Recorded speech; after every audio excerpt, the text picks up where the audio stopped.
Hello and welcome back to Monday Morning Quarterback. Today we're celebrating and enjoying a 49-14 home victory over conference foe St. Olaf from this past weekend. The team came out of the gates ready to go as we saw our first conference action, started strong and did a tremendous job as the game went on. Offense really set the tone early, scoring on its first two possessions and 5 times in the first half, led by a very balanced attack in a game where our offense only saw about 58, 59 plays, 200 yards on the ground, 240 yards passing yards. We're led by, obviously, Dakota Tracy and Matt O'Connell, 2 receiving leaders, Kyle Whitley, who had 5 receptions on the day, as well as Fritz Waldvogel.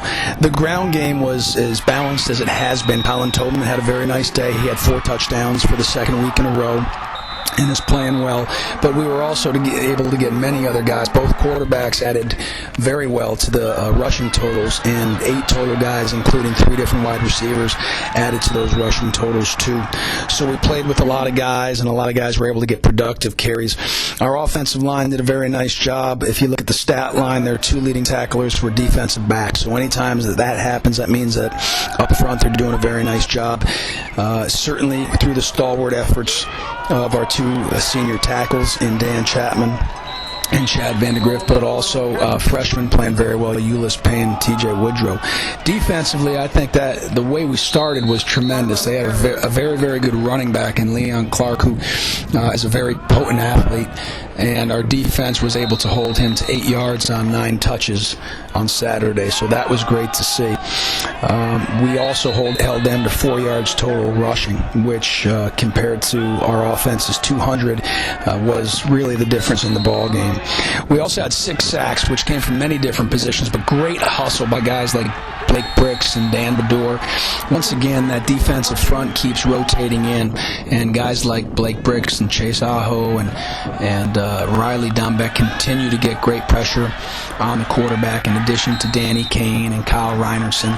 And so very happy with how they're playing. Chinny Oji had a great stat line game. He played very, very well. Had 6 tackles, 1 tackle for a loss, and an interception. But I just thought, more so than anything, our defense put our offense on some very short fields, predominantly in the first half, and that was somewhat a product of our return game as well, but also a product of our defense being able to get off the field on 3rd downs and in some situations 4th down. So that was very helpful for the offense.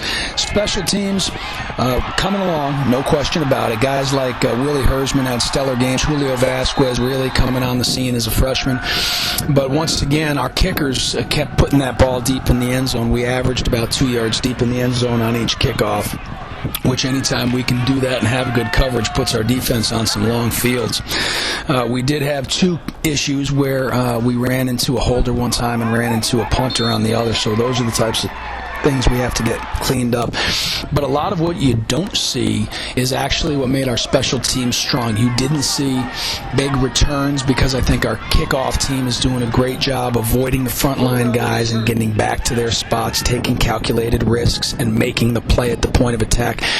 And also, you might not see a lot of big returns. Fritz Waldvogel did add with 1 nice return on the day, yardage-wise, but maybe the best returns of the day were ones where we only got 3 or 4 yards on a punt return, but it was a low-line drive, and we were able to eliminate any sort of loss of hidden yardage. So a lot of what you saw in the special teams game, or what you didn't see, actually was what helped us win that game.